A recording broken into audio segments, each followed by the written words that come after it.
Bienvenidos, bienvenidos sean todos ustedes a su proyecto Estados Unidos, México, Mundo. Estados Unidos, México, Mundo. Soy David Parra Luna, titular de este espacio. Gracias por acompañarnos. Si tienen a bien recomendar nuestros programas, compártalos para que aparezcan en sus muros, Facebook, YouTube. Estamos como Estados Unidos, México, Mundo, abreviado Estados Unidos, EEUU. Muchísimas gracias. Reconocimiento siempre a Diana Uribe por sus tremendos materiales, clarísimos, amenos, impresionantes. Búsquenla para que la escuchen de viva voz. Me he nutrido enormemente, grandemente de todos sus materiales y sigo escuchándola. Es un verdadero deleite y placer escucharla. Hoy es el último programa sobre el tema de la Guerra Fría. Ya estaremos entrando a otro tema, no sin antes mencionar que esto es un proyecto que tiene la utopía de cambiar el mundo, de producir un mundo nuevo, un mundo mejor, donde haya bienestar para todos. Es una utopía, es un sueño. Y nos hemos dado la tarea de estudiar la historia. Estamos en el siglo XX, ya en la época de la Guerra Fría, el último programa, ya en la línea del México de Morena, la historia de México. Ya estamos digamos, en la administración, la presidencia de AMLO. Estamos por entrar, pero nos detuvimos ahí para poder a ponernos al día también en esta otra línea. Muchas gracias. Muchas gracias. Vamos a entrar en materia. Es el último programa. Ha sido tremendo este recorrido que hemos hecho 32 programas, más de 32 programas, más de 30 los que nos han ocupado en este tema Tengo un amigo que ve los programas y me comentaba que él nunca se imaginó que esto que estaba aprendiendo en este repaso de la Guerra Fría fuera la Guerra Fría. Tenía completamente la Guerra Fría olvidada como un tema de repente no tan importante, pero dejó huella, una impresión profunda sobre este tema. Entonces, obviamente que es un tema, pero grande, importante. Así es que bueno que pudimos repasarlo y que usted nos ha acompañado. Bueno, y ahora sí vamos a entrar en materia. Hay mucho material que cubrir, que abarcar, y este entonces es el bosquejo que nos ocupará hoy. La evolución que lleva a China a la grandeza económica. Vamos a hablar de Mao Zedong, cómo lidera dos revoluciones, la Gran Revolución y la Revolución Cultural. La Revolución Cultural se confrontan cuatro elementos viejos: las ideas, elementos, ideas, cultura, derechos y hábitos. La revolución cultural se destruyen valiosos artículos de herencia, lamentablemente herencia milenaria, por considerárseles burgueses. Imagínense usted. Deng Xiaoping impulsa la parte económica, modernizar ciencia, tecnología, agricultura, industria y defensa mediante la transferencia tecnológica, un punto importantísimo, interesante por demás. La fuerza del potente mercado chino.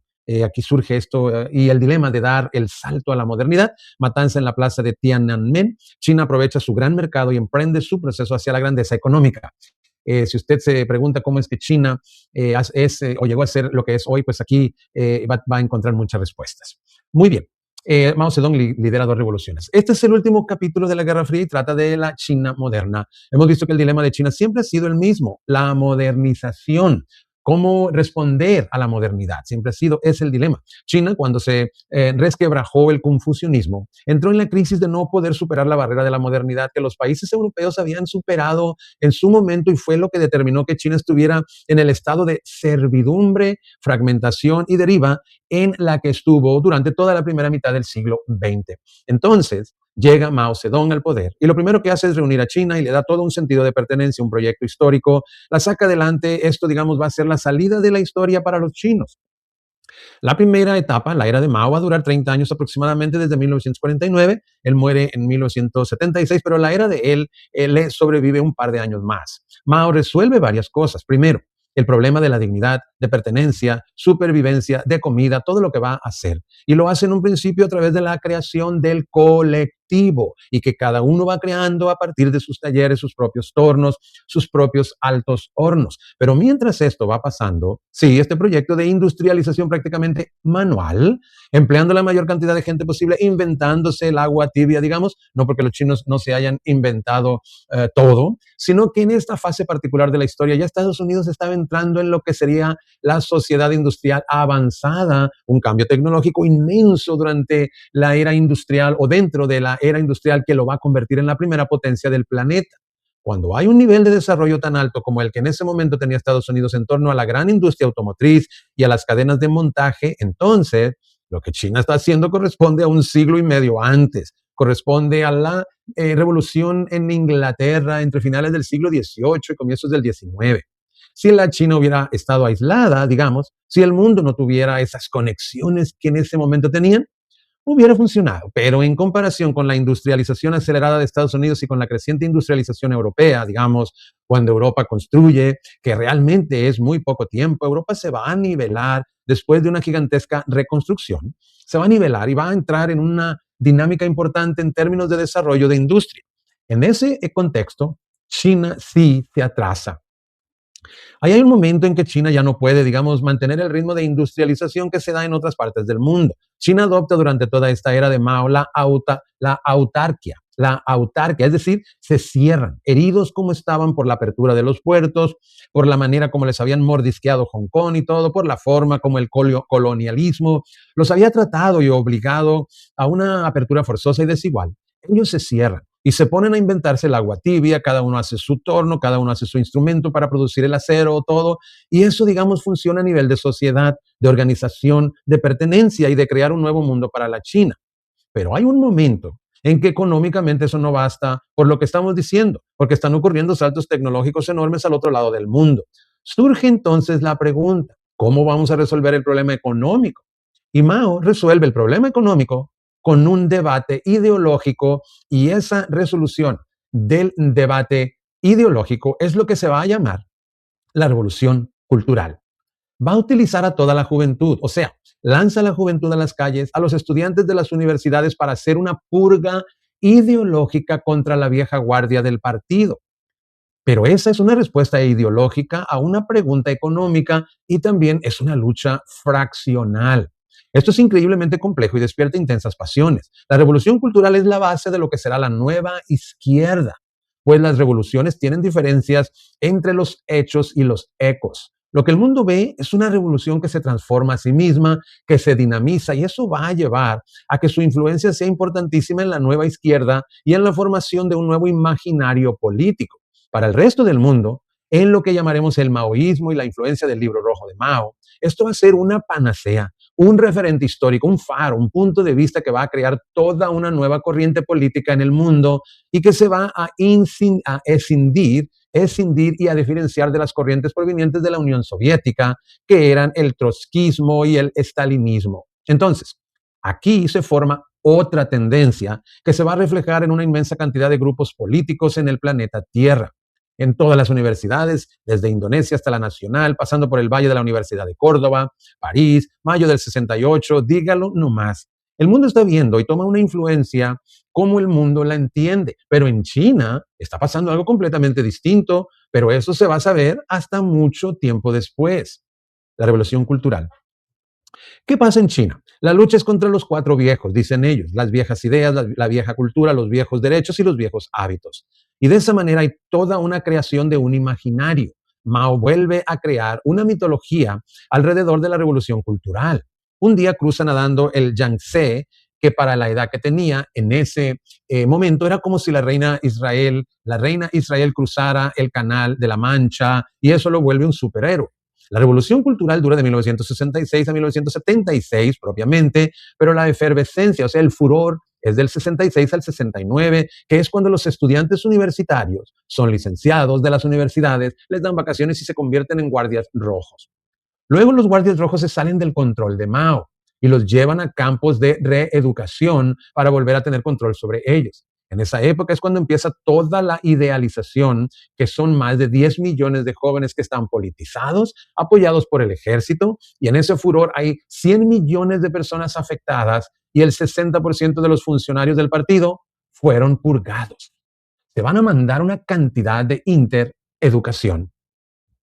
Se destruyen valiosos artículos de herencia milenaria. Va a haber, y esto es una cosa gravísima, una destrucción de todo el pasado histórico de la China, porque se considera que eso era arte burgués y degenerado. La revolución cultural tiene un enfoque de lo que es arte popular, arte progresista y aquello que se considera burgués y decadente. Entre lo que se considera burgués y decadente se quemaron millones de documentos, manuscritos, libros, y la destrucción sobre el Tíbet fue pero terrible. Templos y templos y templos de la herencia milenaria de la cultura tibetana fueron destruidos. Esto fue una pérdida irreparable para la memoria histórica del mundo en el lugar donde la cultura ha florecido con más sofisticación y con más refinamiento, tal vez de las sociedades humanas, que es la China. Entonces, Allá la revolución cultural, en términos de la herencia del pasado, hizo estragos. Hay un momento en que la revolución cultural la emprende contra la ópera china y esta se va a ver en grandes problemas para mantener su exquisitez, refinamiento y milenaria herencia en medio de una mirada del mundo que consideraba que todo refinamiento era un acto de decadencia, porque es que se considera que cualquier lujo, cualquier consumo, cualquier refinamiento, cualquier sofisticación es una cosa burguesa y es una cosa decadente. También se considera que los intelectuales son una forma decadente de sociedad y que los campesinos y el trabajo manual son una forma progresista de entender el mundo. Entonces muchos intelectuales van a ser purgados o sus hijos, por el solo hecho de tener padres intelectuales, van a ser reeducados. Esto es un remesón, la cosa más impresionante, y tiene unas consecuencias absolutamente profundas sobre la sociedad china. Y esto lo va a meter, perdón, y esto lo va a mantener Mao mientras Mao viva. La revolución como tal dura del 66 al 69, pero la lucha fraccional, o sea, la lucha entre las dos tendencias del Partido Comunista, como esto es un régimen de partido único y como en China nunca ha habido democracia, entonces se manejan conspiraciones y luchas fraccionales. Es como se ha manejado la política en China desde que el mundo es mundo. Entonces Mao mantiene su hegemonía a través del control de la lucha fraccional por medio de la ideología. A los chicos vuelve y los mete después en rediles y va y los reeduca, pero la lucha fraccional sí va a continuar como hasta por 1978. En ese momento dicen que Mao es el gran timonel, que le dio a la China un rumbo, un lugar en el mundo, un destino en la historia y cuando ya la tenía marchando hacia adelante, la encalló. Así evocan algunos el concepto del papel de Mao en la historia china, porque la revolución cultural paraliza el proceso de modernización de la China durante el tiempo que dura.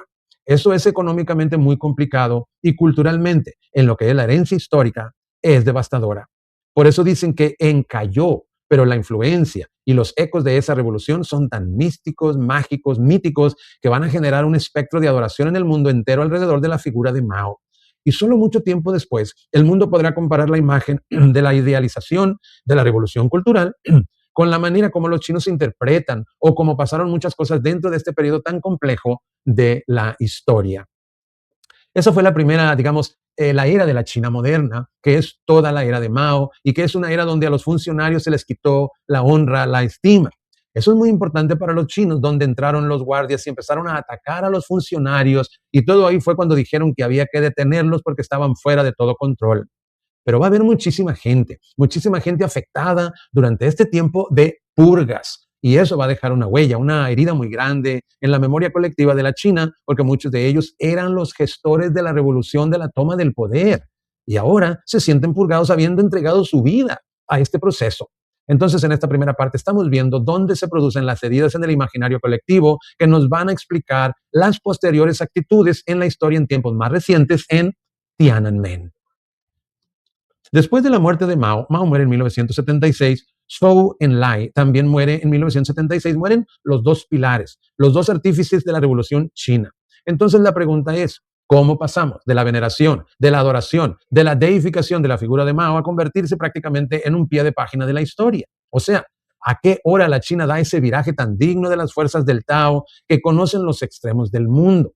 Resulta que después de la muerte de Mao hay 2 años más en que dura todavía el impulso de su periodo en la historia y luego se hace el famoso juicio de la banda de los cuatro, un juicio que se dice que incluía a la viuda de Mao, que eran como los traidores al rumbo de la revolución, los traidores al rumbo de la revolución. Era, digamos, un juicio político a la revolución cultural misma a través de estas figuras que fueron preponderantes durante este periodo. Deng Xiaoping impulsa la parte económica. Ahí los chinos condenan la revolución cultural, la consideran un error histórico gravísimo, le bajan toda la caña, le quitan toda la validez que pueda tener dentro de su historia y toman un rumbo completamente diferente. Ahí, ahí se dan un viraje, pero total, y se echan al otro lado. ¿Qué pasa? Que la tendencia económica que había planteado originalmente el debate que Mao había contestado a través de la ideología y que no había resuelto la economía, es la que toma las riendas del poder. Esa tendencia está representada por Deng Xiaoping. Y Deng Xiaoping, en lo personal, fue uno de los que fue purgado por la revolución cultural. Ahí toca volver a ver Balzac, la joven costurera china, que es el lado amable, pero también toca ver El último emperador, porque en El último emperador todo el proceso de la reeducación y la purga ocupa una obra de película, pues entonces en esa ahorita siempre nos alcanzan a echar cuentos. Entonces, resulta que en ese momento Deng Xiaoping toma la parte económica. Aquí lo que hay es que ponernos en la jugada con la economía, porque es la economía la que realmente nos va a sacar adelante. Aquí entran las 4 modernizaciones. Importantísimo esta coyuntura. Modernizar ciencia, tecnología, agricultura, industria, defensa, mediante, fíjense este concepto, la transferencia tecnológica. ¿De qué se trata? Hay que modernizar la ciencia y la tecnología, la agricultura, la industria y la defensa. Eso va a ser a través de aprender de los otros pueblos. ¿Cómo se hace eso?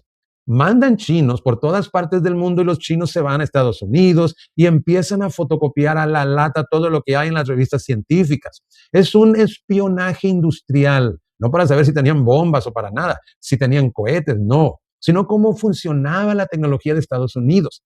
Ellos tenían un sistema, por ejemplo, para una conferencia hacían 3 chinos. Uno toma apuntes, otro dibuja y otro escucha. Y luego se sientan los 3 a montar todo lo que oyeron y pues logran una comprensión mucho más grande de lo que se dijo. Le paran bolas a todo el mundo, fotocopian a la lata, leen y mandan.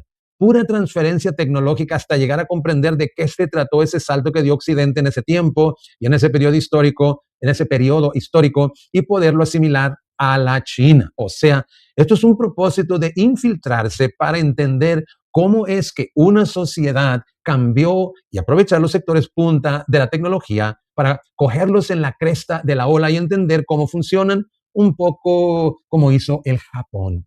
La fuerza del potente mercado chino y el dilema de dar el salto a la modernidad. Aquí se propone la modernización de la China. China va a ser una potencia, pero va a ser una potencia económica. Y como China es tan grande, todo el mundo siempre está alrededor de la tentación de su mercado. Acuérdese que cualquier cosita que se le ofrezca a China, un palillo de dientes, un cepillito, pues es un mercado colosal porque es el país más habitado del planeta Tierra. Entonces, ellos van aprovechando esto para empezar un nuevo rumbo económico y aquí pasa una cosa. Hace rato que China está tomando ese rumbo, pero con el final de la Guerra Fría, lo que va a pasar es que el debate ideológico es reemplazado por el debate económico. Las ideologías quedan a un lado y la economía empieza a convertirse en la manera como una sociedad se va a mirar a sí misma, casi que se convierte ella misma en una ideología. Cuando vaya a suceder lo de la Unión Soviética, cuando la China empieza a ver lo que está pasando, decide que lo suyo es un asunto puramente económico, pero que no pasa por lo político. Porque es que en la Unión Soviética se está hablando de la perestroika y del glasnost, se está hablando de una apertura económica que fue lo que hizo la primera parte de las reformas, pero también se está hablando de una apertura política. Entonces, como China dio un viraje tan grande y la economía empieza a adaptarse gradualmente, ellos transfieren toda la información y transfieren todos los sistemas y ensayan todas las maneras en que el capitalismo se muestra, lo ensayan en pequeños experimentos muy controlados para ver cómo funcionan, ensayan todo, las maquilas, los trabajadores los trabajadores debajo de las mesas, todo para ver cómo van mejorando su economía, cómo la van calibrando. Pero son experimentos controlados. Para ellos es fundamental dentro de este proceso que el partido tenga el control de toda esta dinámica. O sea, al partido se le restaura su autoridad y se le restaura la autoridad a todos aquellos que fueron purgados. Esto es una lista enorme de gente que le van a rehabilitar, como sucedió en la Unión Soviética y en Hungría. A la gente que habían purgado, a los que eran considerados campesinos ricos en los 1950, los perdonan. Al medio millón que eran considerados derechistas en 1957, los rehabilitan. A los millones que fueron considerados antisociales en los 1960, también a los 3 millones de rehabilitados y a los 10 millones de condenados, a todo el mundo lo rehabilitan para volver a restaurar la dignidad. Por otro lado, vuelven a cohesionar el poder alrededor de lo económico y dentro de este orden de ideas, pues van a decir, bueno, si estamos haciendo una apertura económica tan grande y si existe la tradición en Occidente que todo proceso de apertura económica ha estado acompañado de un proceso de apertura democrática, de apertura política dentro de este orden de ideas, teniendo en cuenta lo que viene en la doctrina por parte de Occidente, que se abre la China por primera vez después de mucho tiempo, y teniendo en cuenta el planteamiento que hizo la Unión Soviética de la perestroika y del glasnost dentro de este orden de ideas, pues queda muy bien plantear nuestra apertura política, ¿no es cierto? ¿Cuál es el problema? Dicen los estudiantes. Esta nueva élite de estudiantes, que fueron los que fueron llevados por el mundo a hacer las transferencias tecnológicas para entender la estructura de la sociedad industrial, regresan a la China con todas las ideas, con el paquete completo, con el combo. Entonces dicen, bueno, dentro de este orden de ideas podemos hacerlo. Ya estamos haciendo toda la parte económica, podemos hacer la parte política y es perfectamente coherente con el rumbo en el que estamos y con la dinámica que en este momento está cogiendo la China. O sea, no es sino tomar el paquete de dónde viene esta idea y aplicarlo no solamente a lo económico, sino a lo político. ¿Suena razonable o no? Bueno, pues eso es lo que van a hacer los pelados, o sea, los jóvenes. Pero la China tiene otros rumbos. Dentro de este orden de ideas, pues estamos en los cambios de la historia. Ya la revolución cultural ha quedado atrás con una valoración muy diferente. La idea de que se tiene de Mao es que él lo hizo 70% bien y 30% mal, que el 70% bien fue toda la creación de una nueva sociedad para China y que el 30% fue la revolución cultural. Así queda para ellos en la historia. Han quedado atrás esos tiempos. Los muchachos de ahora vienen de las transferencias tecnológicas y que están viendo los cambios del mundo y que están viendo los cambios del mundo, van a plantear un debate que dé libertades en lo político. Entonces, empiezan en la plaza de Pekín, empiezan a escribir críticas y a pedir derechos. Derechos en un principio abstractos, piden una apertura. Eso va a ser muy difícil, pero ahí van. Empiezan a reunirse en la plaza, a tomar prácticas del 68, como las flores, los simbolismos. Empiezan a congregarse una inmensa multitud de pelados en la plaza principal de Beijing y comienzan a plantear desde ahí un proceso de apertura política para la China y empiezan a imaginarse cómo es que va a ser esto y cómo ellos van a ser los artífices de un principio de democracia en China, que de eso no hemos hablado en ningún momento del relato. Empiezan a hablar de cómo se está dando esto y les parece perfectamente lógico. Está pasando en toda la Europa Oriental, estamos en 1989, estamos en la revolución de los valores. Ellos están viendo a través de lo que está pasando en el mundo que las transformaciones del bloque socialista están a la orden del día. Ahora, antes, los procesos de la China eran completamente cerrados, pero ahora existe la televisión y Gorbachev va a ir a la China en esos días de nuestro relato para ponerse a hablar con Deng Xiaoping y mientras están allá, pues están los camarógrafos del mundo entero porque hay toda una mirada sobre este encuentro, están los estudiantes, en la plaza, está el contexto político en el cual ellos están procurando estas nuevas transformaciones y esto es lo que piensan los pelados. Pero, ¿qué es lo que ven los mayores?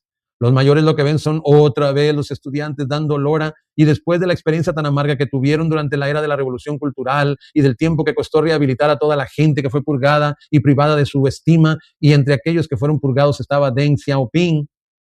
Xiaoping en ese momento está al mando de la China. Él es quien decide y ve el fantasma en los rostros de estos pelados, de lo que eran los guardias rojos, sacando a la gente de sus oficinas, quitándoles la estima y avergonzándolos públicamente. Esto es otra cosa. Esto se trata de una cosa completamente diferente. Esto es un problema político distinto, pero el fantasma de esas épocas es el que se ve a través del rostro de Deng Xiaoping.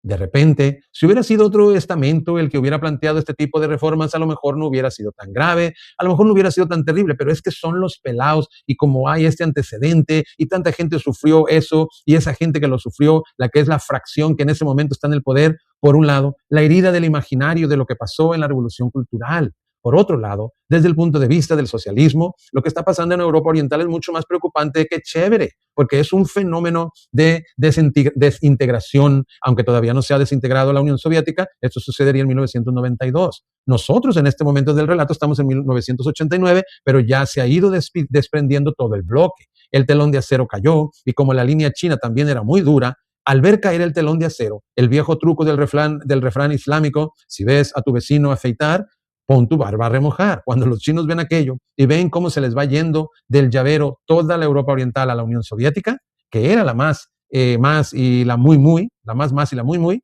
ellos se hacen toda clase de preguntas, porque la China también es una sociedad llena de diferentes nacionalidades, es una sociedad increíblemente diversa y también es susceptible de llegar a romperse si una apertura política la lleva a una confrontación.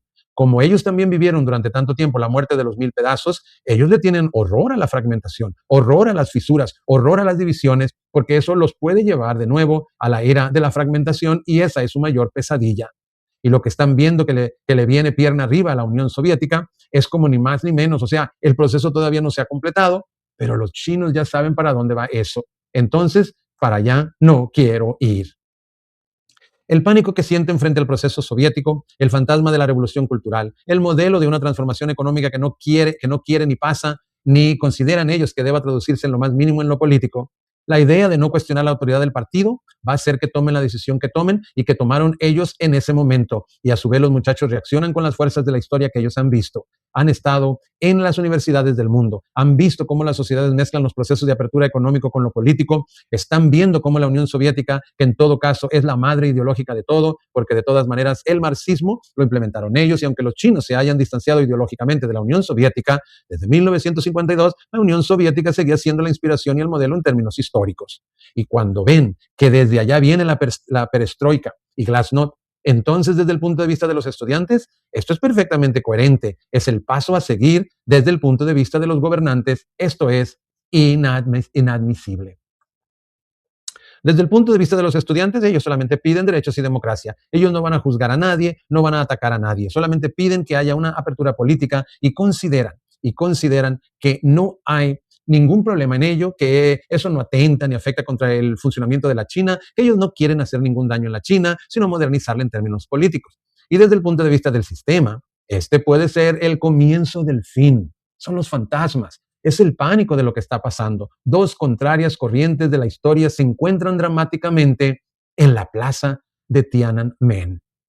En un principio llevaron soldados de Pekín, pero como los soldados de Pekín, en China hay un montón de lenguas, pero miles de lenguas, montón de lenguas, pero miles de lenguas, como los soldados de Pekín son de la misma ciudad y hablan el mismo idioma, los pelados empezaron a fraternizar con ellos y a verse esas imágenes que se conocían desde la época de 1968, que era cuando les ponían claveles a los fusiles. Era una manera de decir, fraterniza conmigo y entiende lo que yo estoy diciendo. Los soldados de Pekín fraternizaron con los estudiantes y los estudiantes hicieron una manifestación pacífica, pintoresca, más bien lúdica, bastante chévere, pero es que en la China las cosas son muy serias y hay poquito espacio para la chéveridad. Los pelados estaban allá a lo bien, con florecitas, y fraternizaban con los soldados y estaba de buen clima, de buen ánimo. Entonces, cuando ven que hay una fraternidad con los soldados, pues simplemente relevan a esos soldados, sacan los soldados que vienen de Pekín y traen soldados de regiones muy apartadas que no hablan el mismo idioma de los pelados, que tienen otra lengua, otro dialecto completamente, otra forma de hablar completamente diferente y no se pueden entender para evitar que fraternicen. Y cuando ya tienen la plaza llena y cuando ya han tomado la decisión irrevocable, sucede la tragedia. Matanza en la plaza de Tiananmen. El 4 de junio de 1989 se registra la matanza de la plaza de Tiananmen, Puerta de la Paz Celestial en Pekín, cuando las autoridades chinas reprimen una revuelta estudiantil que deja 7,000 muertos.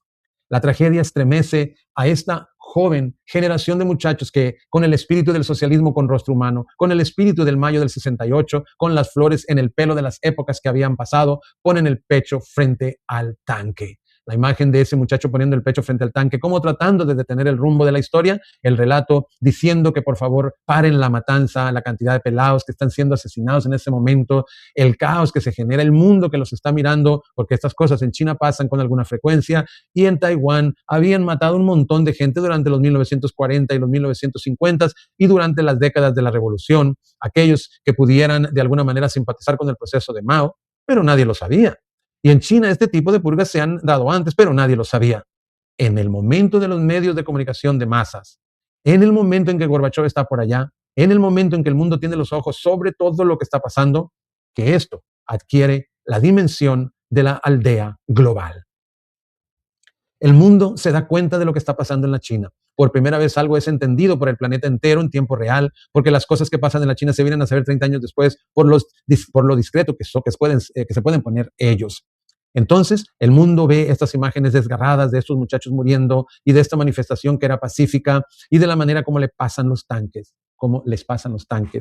Y esto es una tragedia de proporciones increíbles porque es una de esas tragedias donde las fuerzas de la historia chocan como placas tectónicas cuando se encuentran y producen esas coaliciones cataclísmicas que sacuden la sociedad y que generan la tragedia de miles. Ahí chocan dos fuerzas que no se van a poder conciliar, la fuerza de una modernización política con la férrea decisión de no hacer ningún tipo de apertura política, de llevar adelante un proceso solamente económico y de contradecir cualquier tipo de tendencia que dice que lo económico y lo político deberían ir juntos y que las industrializaciones implican aperturas en otros campos de la sociedad. Entonces, en ese momento mueren estos chicos de la manera más terrible, aplastados por la fuerza de la historia, por toda la represión tan brutal. No solamente los que murieron en la plaza, es que fue muchísima la gente que fue detenida después, mucha la gente que fue ejecutada también, mucha la gente que quedó en las cárceles, que hace una generación ahí y era la que había hecho la transferencia tecnológica. Muy, muy paradójico. Los sabores son amargos. Cuando uno ve que estos pelados también fueron todos los del proyecto de la transferencia ideológica, transferencia tecnológica, eso es muy duro también, como fue tan duro la purga a los ancianos en su momento. Estas purgas son muy duras y son muy dolorosas porque están marcadas por un sello, un poco de ingratitud también y un poco de un mal sabor muy duro deja el episodio de Tiananmen. Todavía sacuden sus imágenes y sus evocaciones, esa imagen, esa fotografía del estudiante deteniendo los tanques. A partir de ahí, esto va a ser, digamos, una represión muy grande y no solamente una represión, sino que acuérdese que China cuando se reevalúa algo definitivamente se le descalifica, o sea, que además quedan regañados y quedan como si hubieran sido unos insensatos que hubieran intentado de nuevo crear fisuras dentro de la sociedad china. No hay tampoco un reconocimiento a su memoria o a su causa como algo que siquiera se deba discutir. Ahora, en lugar de cobrarle esto a la China, en lugar de decirle, oiga, usted acaba de matar 7,000 personas en Tiananmen, como la China es un mercado tan grande, como con ese señuelo puede embaucar y embelecer a Occidente y mangonear y hacer lo que le provoque, al final, y en esto consiste la doble moral de la geopolítica y la doble agenda de cómo las cosas pueden llegar a ser, al poco tiempo, con tal de que China apoye la invasión de Estados Unidos y la coalición al Golfo Pérsico a Irán, cuando Irak, a Irak, cuando Irak invadió Kuwait en 1991, esto está muy cerquitas de nuestro episodio, esto sucede en 1989 y en 1991, es cuando se está creando una coalición que con el consenso de la ONU lleve a la invasión a Irak para persuadirlo de que suelte a Kuwait y empieza la primera guerra del Golfo Pérsico. China, como miembro permanente del Consejo de Seguridad de las Naciones Unidas, tiene derecho al veto. Aquí se negocia, óigalo bien, el derecho al veto porque le perdonen lo de Tiananmen. Entonces usted no veta la invasión, y yo me hago el loco con la matada de los estudiantes. ¿Cómo la ve? Así funciona la geopolítica. Es sucia ella por definición y por eso nadie le va a cobrar ese crimen a la China. Y no solamente ese crimen, sino que ninguno que haga en la actualidad. China aprovecha su gran mercado y emprende su proceso hacia la grandeza económica. La política de los derechos humanos para la China no vale, porque con un mercado como el que ellos tienen, pueden absolutamente poner las reglas del juego que quieran. A todos los demás países les dicen que sí, que si no siguen una política de derechos humanos coherente, le hacen sanciones o no le venden. A la China, para que los mire, lo que quiera, pero pida por esa boquita. Entonces China no tiene que regirse por los estándares internacionales en ningún sentido, ni a nivel ecológico, porque su sola industrialización consumiría las fuerzas que el planeta está intentando reunir para no destruirse, ni a nivel de derechos humanos, porque ella, con ese mercado tan grande, es la mayor tentación de un mundo que funciona en términos económicos y en términos de mercado. China se avaló a través de su apertura económica del derecho a manejar su política como quiera y a que nadie le venga a decir, esta boca es mía. Y eso se selló con ese pacto de evitar que ellos veten para poder hacer la invasión de Irak sobre la sangre de los pelados de Tiananmen, que todavía están en las cárceles, los que fueron en ese momento detenidos y los que fueron ejecutados, ni su memoria los salva ahora. Entonces, de ahí para adelante, China sigue su marcha y su marcha es empezar la apertura, ahora sí, hacia Occidente, empezar a retomar los hilos de la historia, pero ya con ella al mando. Entonces, de ahí en adelante, cada vez que hacen comercio con algún país de Occidente, piden transferencia tecnológica, es decir, usted me vende, por decir algo, si usted me vende esos automóviles, pero me vende la tecnología de cómo es que usted los hace, el manualito de cómo fue que lo construyó para que yo me lo aprenda, que a mí me queda lo más bonito así. Por otro lado, piratea a la lata, no reconoce patentes. ¿Eso para qué? Patentes, nada. Todo es made in China. Todo lo que coja por ahí es made in China. Entonces van creciendo y creciendo y creciendo de una manera tan vertiginosa. Ellos quieren llegar a ser una potencia en el futuro, tan impresionante, tan poderosa, tan magnífica como lo fue la era Han. Entonces, como la era Han, que fue el tiempo de mayor expansión de China, fue cuando se tomaron Corea, se tomaron Vietnam, se tomaron casi todo el continente que llegó a ser el imperio de la China, pues dentro de un sentido muy Han capitalista, van a ver otro tanto. Corre el año 1999 nuestro relato. Inglaterra devuelve Hong Kong. Esos puertos que le fueron arrebatados por la fuerza en episodios tan terribles y tan sucios como las guerras del opio, ahora con este nuevo viraje de la historia son sumamente útiles porque son válvulas de penetración en el mundo occidental que le permiten absorber esas economías tan grandes a favor de una China que no deja de ser comunista a su manera y que está haciendo capitales y que está siendo capitalista también a su manera, porque las cosas en el Tao son y no son de la misma manera y al mismo tiempo. Entonces, ahora lo que van a hacer es que a Hong Kong le declaran lo que llaman un país y dos sistemas. Es decir, ellos siguen manteniendo su economía como la tienen, ahí no hay modificaciones, pero políticamente pertenecen a la China y punto. Cualquiera que se oponga a eso, bueno, las tiene. Eso ya queda claro. Entonces, un país, dos sistemas. Ensayar formas de economía mixtas para de esta manera beneficiarse de todas las diferentes formas en las cuales el capitalismo les puede dar a ellos beneficios dentro de su gran proyecto de crecimiento económico. Entonces, Hong Kong se mantiene como está en términos de capitalismo, pero ahora pertenece a la China y sigue siendo un prodigio lo que significa en este momento Hong Kong. Entonces, por ese lado, vamos recuperando pedacitos. Y ahora Macao. Macao fue una colonia portuguesa hasta finales del siglo XX. Al devolver Portugal Macao, esto es para volver a la era de los Janos, o sea, completando todo lo que éramos. Al devolver Portugal Macao, Macao sigue teniendo un estatus europeo. La gente de Macao tiene facilidad de pasaporte comunitario, pueden ir y venir de Portugal cuando quieran. Es un puentecito entre China y Portugal, o sea, entre China y la Unión Europea, lo que significa Macao. Hong Kong también es un puentecito con Inglaterra y ambas forman parte del proyecto de la Gran China de recuperar los pedazos de su imperio en proyecto de ser una gran potencia que es en la que están. Hoy por hoy China es una potencia formidable con un crecimiento económico impresionante. La moda llegó, el consumo, el frenesí, todo el mundo estrena de todo, combinándolo de las maneras más curiosas. La política demográfica sigue siendo muy complicada. Un solo hijo por familia. Cuando nacen mujeres las abandonan o las matan. Y eso todavía es un pedazo oscuro de la historia. Hasta que ya faltan mujeres y al traer mujeres de Singapur, las suegras no las aceptan. Es un momento en que se están generando grandes capitales. Pasaron de un pequeño campesinado rico, después durante la apertura económica, a grandes capitales y grandes fortunas que se están haciendo en este momento y a la vez maquilas y trabajadores en condiciones muy complicadas, produciendo una inmensa riqueza. China hoy es una transformación permanente. Su demanda energética es demasiado grande para el planeta y ese es otro problema que va a enfrentar. Su mercado sigue siendo la tentación y ahora la realidad más grande para cualquiera. China está en pleno rumbo de lo que se propuso hacer en la última era de su historia reciente. Con esta China vertiginosa, gigantesca, con el crecimiento económico tan grande, con todo, recogiendo todos los pedazos, ya tiene Hong Kong, ya tiene Macao a Taiwán, la considera una provincia, perdón, ya tiene Macao a Taiwán, la considera una provincia rebelde. Quiere decir que en el momento que quieran se la anexan, pero les conviene más así como está, capitalista, porque también es una válvula de escape, como lo que significaba Hong Kong. Tíbet no tiene salida dentro de este proyecto porque si estamos recuperando todo lo que fue la era Han, pues lo que menos necesitan son fracturas, fisuras o nacionalismos. Tíbet no tiene chance y cualquiera que intente de alguna forma buscar una autonomía dentro de estos proyectos está condenado a fuerzas terribles.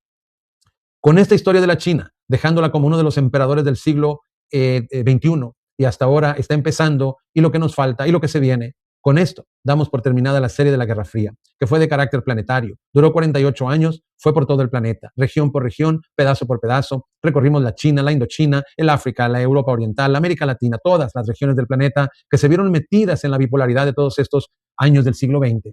Y vimos todas estas historias de espías y de muros, de pueblos y de reformas, de miniseries y de ideologías que desfilaron ante nosotros a lo largo de todos estos relatos y dejamos a una China colosal. Y quedamos dejando atrás en nuestra historia estos relatos de la Guerra Fría para pasar a otras geografías y a otros tiempos distintos dentro de la historia del mundo. Es así entonces como llegamos al final de este programa. Muchísimas gracias por haber participado en este programa y sobre todo por haber recorrido con nosotros toda esta historia, la historia de la Guerra Fría, ayudados al 100% por Diana Uribe. Muchísimas gracias a todos y ya estaremos entrando a otros temas en los siguientes programas con la idea de ponernos al día. Estamos en 2026, ponernos al día para llevar juntamente las dos líneas de historia mundial y la historia de México. siempre, siempre con la utopía de cambiar el mundo, la utopía de conectar pasado con presente, formular algunas ideas para buscar una unidad de millones y millones que nos permita diseñar un mundo diferente y cumplir así la utopía de un mundo mejor. Muchísimas gracias, gracias por habernos acompañado y será entonces hasta el próximo programa. Pásela muy bien.